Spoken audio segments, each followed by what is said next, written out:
Ada pertanyaan mendasar di banyak pikiran masyarakat, yaitu apakah kebijakan luar negeri kita saat ini sudah yang terbaik untuk bangsa dan negara? Apakah miring ke satu penjuru ke Tiongkok melanggar kebijakan bebas aktif dalam politik luar negeri? Apakah meledaknya COVID saat ini masuk kategori gelombang kedua? Seluruh Jawa Bali merah catatan penyebaran COVID-nya.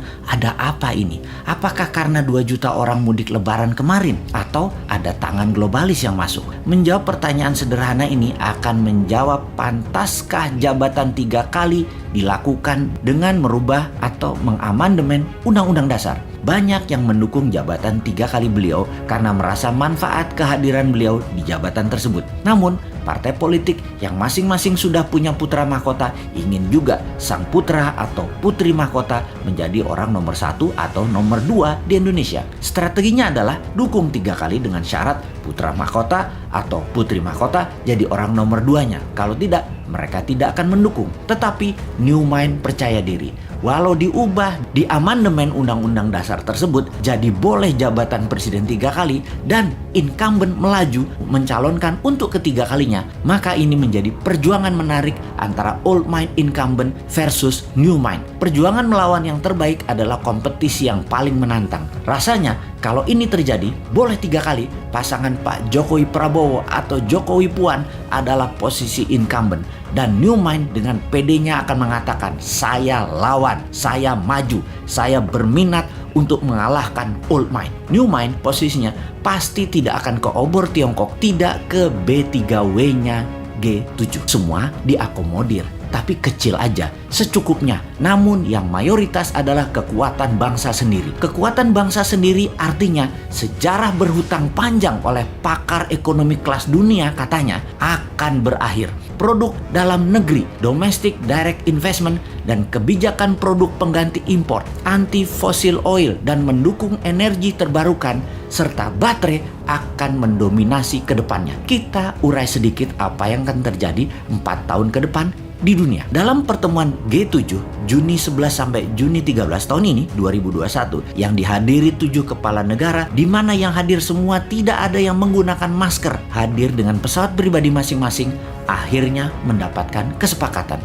Kesepakatannya menarik dan media Indonesia untuk hal ini tidak digembar-gemborkan karena memang anti atau beda dengan kebijakan pemerintah saat ini yang miring jelas ke satu sisi, di mana di banyak negara ASEAN tidak terlalu miring ke satu sisi, tetapi tetap main 2 sisi, tetap main 2 kaki. Blok Barat dan Blok Tiongkok diakomodir.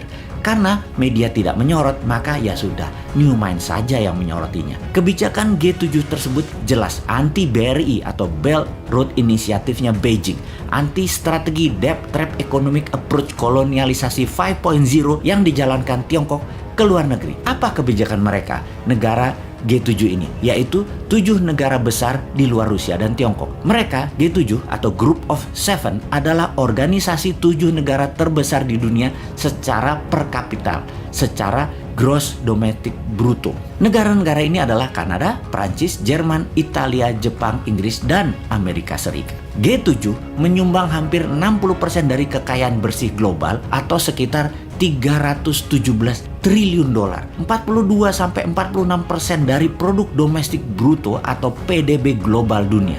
Sebagian besar anggota adalah kekuatan besar dalam urusan global dan memelihara hubungan ekonomi, militer, dan diplomatik secara erat dan saling ikat. Pertemuan di kota kecil Cornwall, Inggris ini melahirkan B3W yang artinya Build Back Better World, yaitu dengan menganggarkan dana sebesar 43 triliun dolar atau 10 kali dari anggaran obor Tiongkok yang nilainya 4,7 triliun dolar yang hanya untuk membiayai produk negara mereka sendiri yang produk akhirnya dipasangkan di negara koloninya. Yang menarik adalah B3W akan membangun negara kedua dan membangun negara ketiga dunia yang pro demokrasi murni. Ini syarat yang berat sekali bagi negara yang mau membangun negaranya bergabung dengan B3W ini. Mudah-mudahan Indonesia termasuk kategori negara demokrasi murni ya.